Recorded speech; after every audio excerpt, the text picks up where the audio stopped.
Hello students, this is the part 2 video for chapter number 6 from history.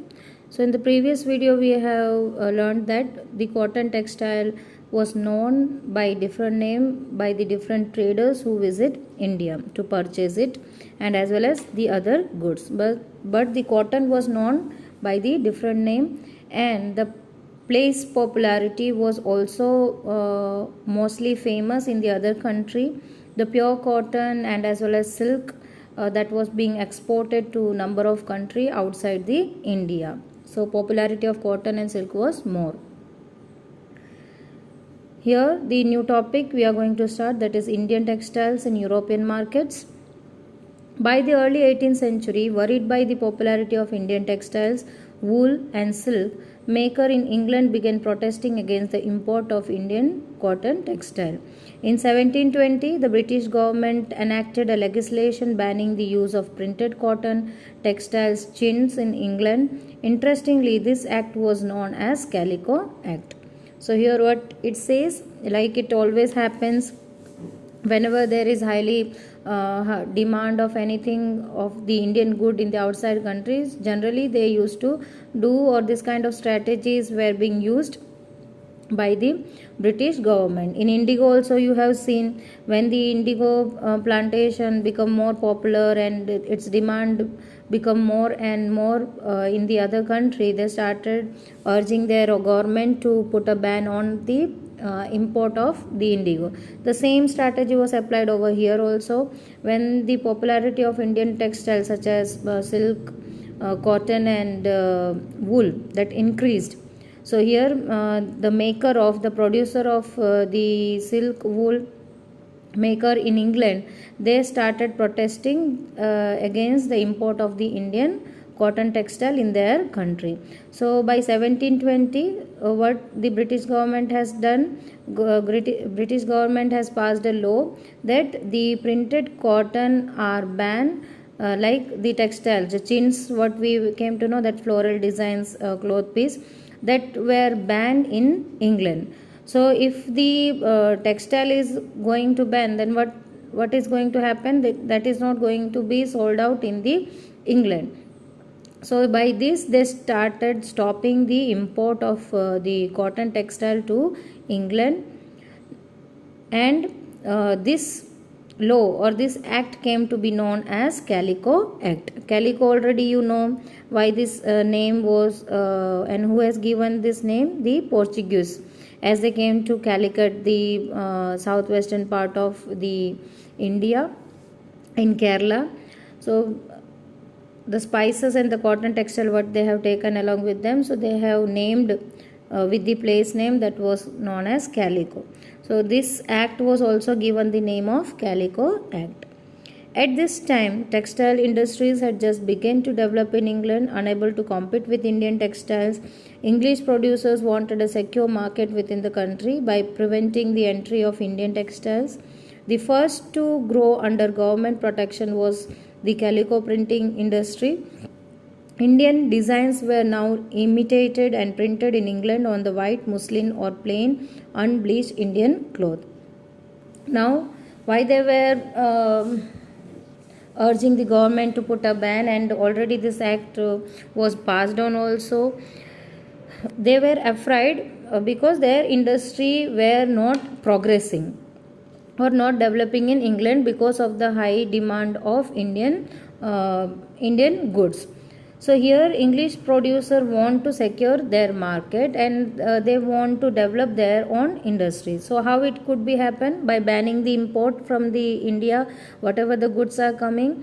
Now if the goods stops to imported from the India, then the customers or the traders has to purchase from the producers of English. So mainly from the England producers they have to purchase everything. So what they have done, they first grow under the government protection. What they have done, grown the plantation, they produce the plantations, and even they started the industry, and this industry were also known as the calico printing industry. Now they are manipulating the customers, like because the name was given as Calico Printing Industry, so the customer thought that the goods are coming from, the raw materials are coming from India, but it was not like that. They were producing there itself, and the designs what were being in India, that was being imitated, or you can say copied, the same printing in the industry of England.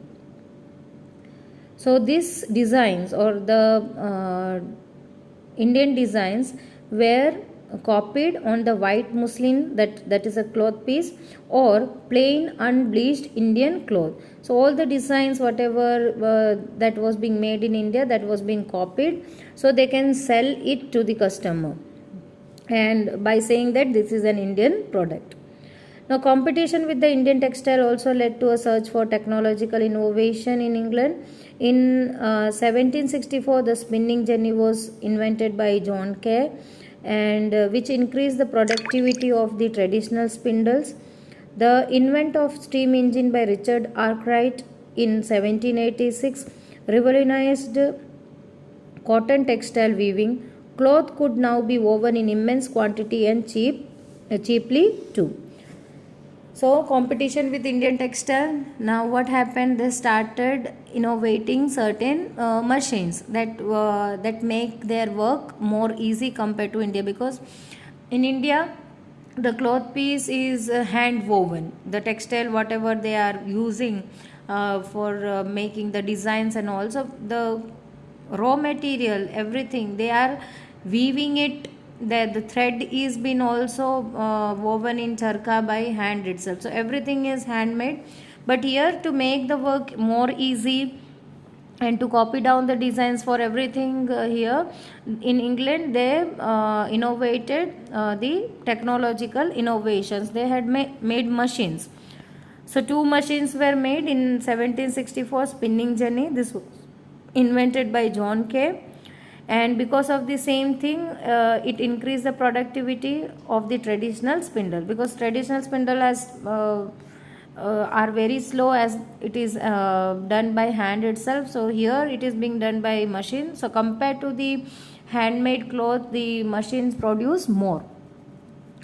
The invention of steam engine, that was the another invention that was done by Arkwright, Richard Arkwright in 1786. So it revolutionized the cotton textile weaving. So weaving also become very much easy. Now the cloth now could be woven in immense quantity, whatever the demand, it could be fulfilled on the time, and even it is cheaply too compared to the Indian textile, because it was hand woven, it is time consuming, and the quality of the cloth and the design what were being made, that are being original. It takes time, and it is considered as beautiful also, and very attractive also, that designs and the clothes what is that is of fine quality and all. So it is costly too when we are purchasing from it India. So here they, while they are producing all the stuffs from machine, so they can produce more, and in a cheap rate they can produce also. However, Indian textile continued to dominate world trade till the end of 18th century. European trading companies, the Dutch, the French and the English, made enormous profit out of this flourishing trade.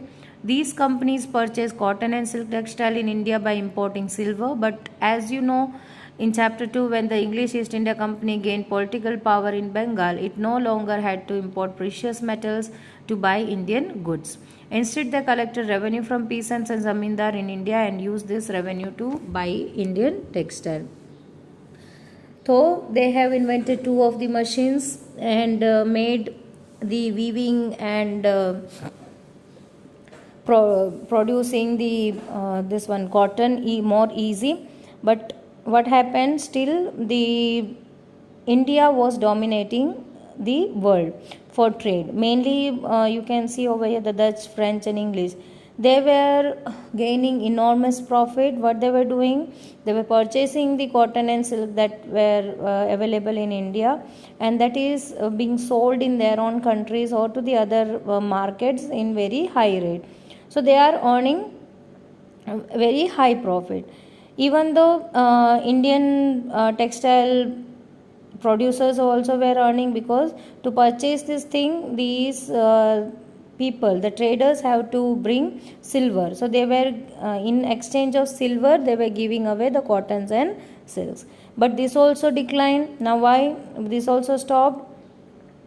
As you know, when the East India Company, then Britishers came to India, and as they got the Diwani power, they stopped importing silver. In behalf of that, or instead of that, what they have done, as they got the Diwani power, they started collecting the taxes. The taxes what they have collected, so they collected that much in 5 years, that could uh, fulfill their expenses. Even they can purchase the goods whatever they need from India. Mainly they were purchasing good and silk by the same revenue what they have collected as a taxes from India. So they stopped importing silver from their own country. Now they are not importing anything from their country. The collected money what they are having, that was being used to purchase. And even though the goods were purchased in very cheap rate, and they are selling it very high rate, so from this they have earned and gained more and more profit. But who was facing the burden and whose condition was worst over here? That was of peasant and zamindar. And we also learned in chapter 2 that because of the same reason they were not able to pay the taxes, they deserted the villages. These people started moving to the other regions. And even the Bengal was hit by a famine that killed 10 millions of people. So everything was being faced by these two group, that is peasant and zamindars. See the right hand side, spinning jenny, a machine by which a single worker could operate several spindles. On the top which thread was spun. When the wheel was turned, all spindle rotates. So there are number of wooden spindles they have and blocks. You may have seen the in the olden pictures, or just search it out on Google so you can understand well the spinning jenny. So there are number of thread, and with the number of thread there are certain two blocks which is being moved forward and backward. By this moving, the crisscross patterns they are creating, and through that individual thread they are making clothes. So they are weaving the clothes. So in this way, but this become easy when the English has invented the spinning jenny, because it is not done by hand, it is done by machine. So easily they can produce more. You can see the picture over here, that is figure 7, a sea view of Dutch settlement in Cochin 17th century. As European trade expanded, trading settlements were established at various ports. The Dutch settlement in Cochin came up in 17th century. Notice the fortification around the settlement. So whenever or whosoever came, mainly the Britishers and Portuguese and Dutch, when they came to India, whichever regions they started trading, slowly and steadily they cover up with the fort. They usually made the fort, and these fortifications uh, notice that or notes that this area belongs to them, that is under their control. Now, where were the major centers of the weaving in the late 18th century? You can see all the names over here, the Punjab, Delhi, Rajasthan, Patna. You can see these reference box over here, the plain white checks and strips and chins, silk. These are the different kinds of clothes available in the different part of India. So these are the region. You have to do this in the map work also. So mark it, at least two names for each in the map. So this you have to attach at the end of the chapter.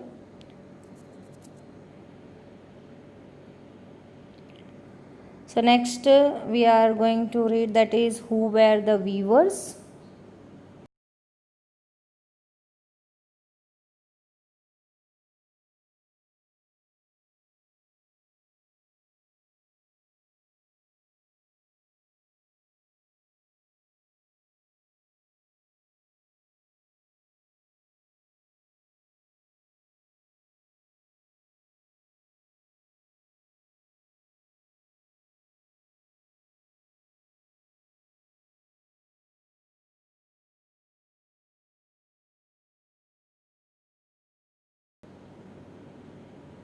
So here, who were the weavers or who were called as weavers?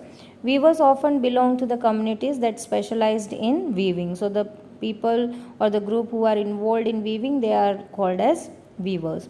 Their skills were passed on from one generation to the next. So this technique and skills they are learning from their ancestors. So it is passed on to the coming generation as they can continue the same profession.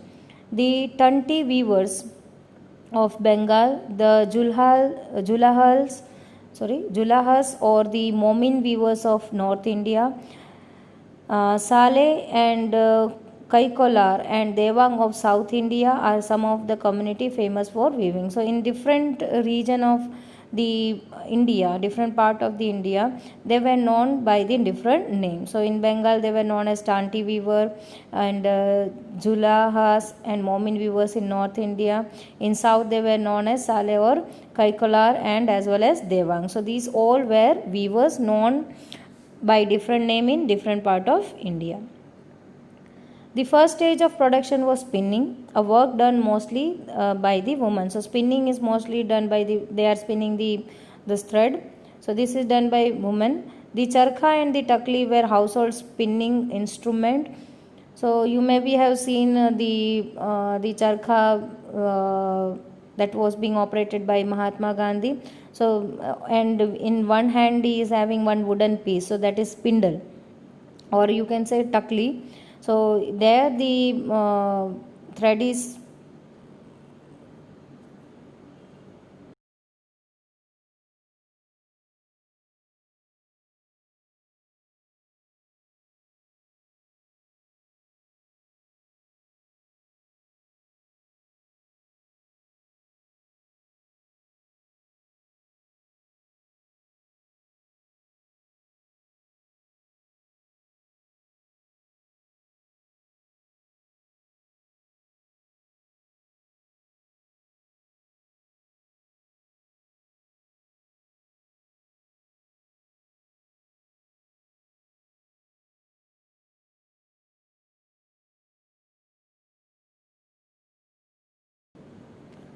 spun together, and in later on the thread is rotated on that charkha. So they can get a yarn of thread. The thread was spun on charkha and rolled on takli. That already I said. When the spinning was over, the thread was woven into cloth by the weaver. So before making a cloth or weaving the cloth by the weaver, this is being spun together. The thread is being spun and it is given to the weaver to form it as an cloth. In most communities, weaving was a task done by men. For colored textile, the thread was dyed by the dyer. So weaving is done by the weaver, and spinning most probably done by the woman. Then it is given to the weaver.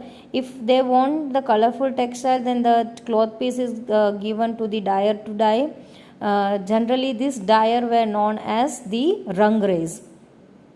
For printed clothes, the weavers needed the help of specialist block printers known as chippigers. So these are the important things. So you should always remember what we have read, the different names of the this one weavers in different part of India, and here the spinning, this is mostly done by the woman, and generally for spinning the charkha and takli is being used.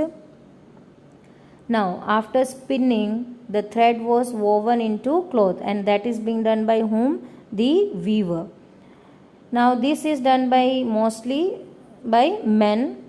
Now, if they want the colorful textile, then this thread or the cloth piece is given to the dyer to dye. So, before weaving the cloth piece, they are giving it to the dyer for dyeing it. Also, they are known as those who are dyeing the cloth. They are generally known as rangres.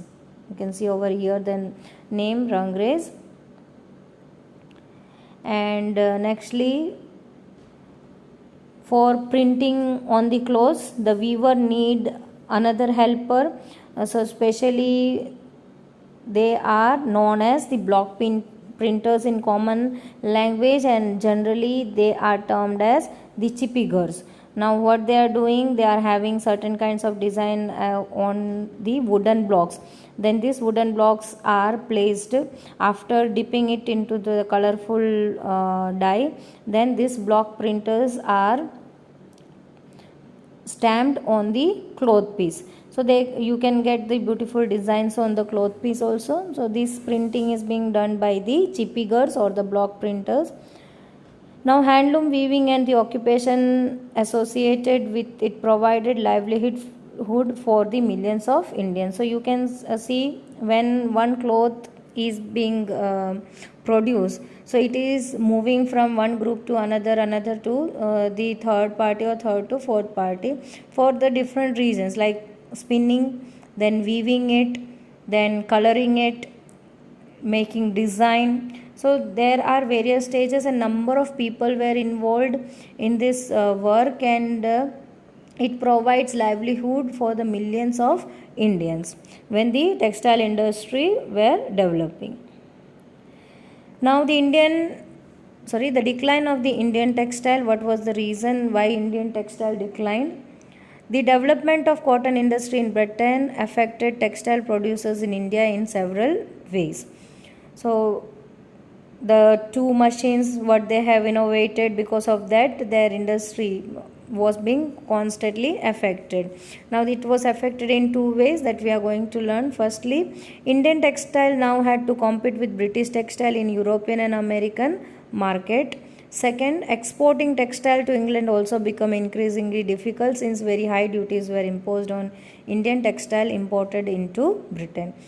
So what was the first reason? They were not able to compete with the British textile. Why? Because British textile were produced by machines and Indian textile were produced by hand. So it takes time. It is time consuming to form a single cloth, and compared to the British, they are producing it in the machine. So compared to them, British textile produced more. So this was the competition. They were not able to compete with the British textile in the market. Second, what was the second reason? Now textile to export to the other country, again it was very difficult. Why? Because high duties were imposed on the Indian textile. If they want to export it, then the high taxes were collected. So they were not able to pay the high taxes to the Britain. By the beginning of 19th century, English made cotton textiles successfully ousted Indian goods from their traditional market in Africa, America and Europe. Thousands of weavers in India were now thrown out of the employment. Bengal weavers were worst hit. English and European companies stopped buying Indian goods and their agents no longer gave out advances to the weavers to secure supplies. Distressed weavers wrote petition to the government to help them, but worse was still to come. By the 1830s, British cotton cloth flooded Indian markets. In fact, by 1880s, two-thirds of all the cotton clothes worn by the Indians were made of cloth produced in Britain. This affected not only specialist weavers but also spinners. Thousands of rural women who made a living by spinning cotton thread were rendered jobless. So what happened? As we got the two reasons that they were not able to compete, and the second reason where they were not able to pay the high duties to import the textile into Britain. Now, by beginning in the 19th century, the English made cotton textile that was successfully able to sell their goods in the market, and even they thrown out the Indian goods from the traditional market, mainly from the three places, that is Africa, America and Europe. So here the Indian market was more in demand, but later on, as the English made cotton textile emerged, they ousted the Indian goods from the market. Now because of the same reason, thousands of weavers in India, they were thrown out of their employment, mainly who were worst hit or who were facing the main problems, that were the Bengal weavers. So they lost their employment. English and European companies stopped buying the Indian goods. Now the agents were no longer to give out the advances to the weavers, as there was a high demand of Indian goods in the market. So the traders were giving away advances to the weavers to produce the clothes. But as the market got down, now they also stopped giving away the advances to them. Now all distressed weavers, now they started writing petition to the government to help them, as they have lost their employment, how they are going to earn, how they will earn their livelihood. So there were no other ways to earn anything. Now, but this was the only starting, the worst was still coming. By 1830s, British cotton cloth flooded Indian market also.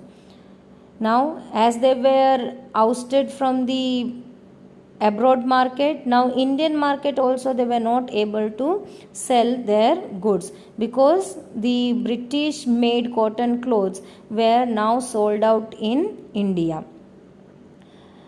Now the specialist weaver and the spinner both were affected because of the same.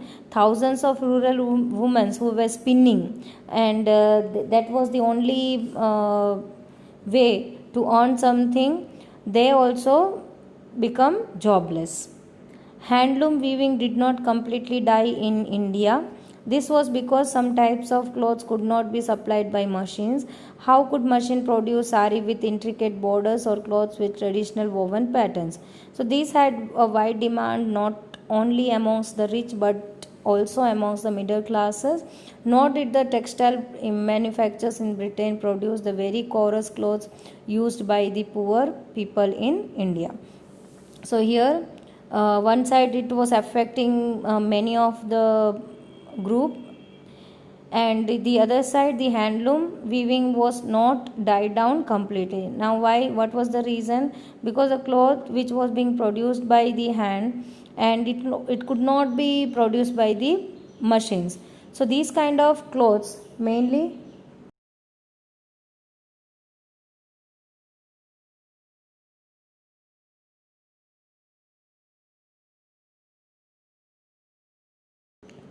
we are talking about saris. So it is having certain kind of intricate borders, and even certain kinds of patterns were woven on that. So this could not be made by the machine, so these could only be done by hands. So these kind of clothes were highly in demand in rich people and as well as middle class people also. Secondly, the textile manufacturers, those who were producing the clothes by machines, they were not able to produce the chorus clothes also. It means the second quality of the cotton. So generally this second quality of cotton is worn by the poor people in India. So this was being produced by whom? The handloom producers. So they were not able to just close down the every textile industries in India. So the thing that is being handloom weaving were still famous and still in demand, and the machine were not able to produce it. You must have heard about the Sholapur in western India and Madura in south India. These two emerged as important new centers of weaving in late 19th century. These were the most famous places for textiles, and they came up in 19th century. These were the new centers for weaving clothes. Later on, during the national movement, Mahatma Gandhi urged people to boycott imported textiles and use hand spun and hand woven cloth. So here Mahatma Gandhi also helped in the national movement. He said you should always wear the hand spun and hand woven clothes. Stop using the clothes which were being imported from Britain. So this urge from Mahatma Gandhi, many of the people have heard and boycotted the foreign goods, mainly the clothes. Now khadi that time become more popular. It gradually become a symbol of nationalism because Mahatma Gandhi also started wearing it. The charkha came to represent India, and it was put at center of the tricolor flag of Indian National Congress adopted in 1931. So this was the remarkable event. To support the weavers, the charkha was kept in the center of our national flag. What happened to the weavers and spinners who lost their livelihood? Many weavers become agricultural laborers as they were not having the work for weaving or spinning. Some migrated to the city in search of work and yet went out of the country to work as plantation in Africa and South America. So they become laborer. They started doing the odd jobs. Thirdly, they become a planter. They started doing the plantation work in Africa and South America. So with the contract base, they were moving to the other country also. Some of these handloom weavers also found work in new cotton mills that were established in Bombay, now Mumbai, Ahmedabad, Sholapur, Nagpur and Kanpur. So few of them started working the new textile industries that was being established by the English people or Britishers, and they were working in these places where the textile industries were made. So till here, next we will read about cotton mills and come up and the extracted portion of the previous pages that we have not covered. Up to here you have to complete the worksheet, the topics whatever we have covered. Till then, stay tuned. Thank you.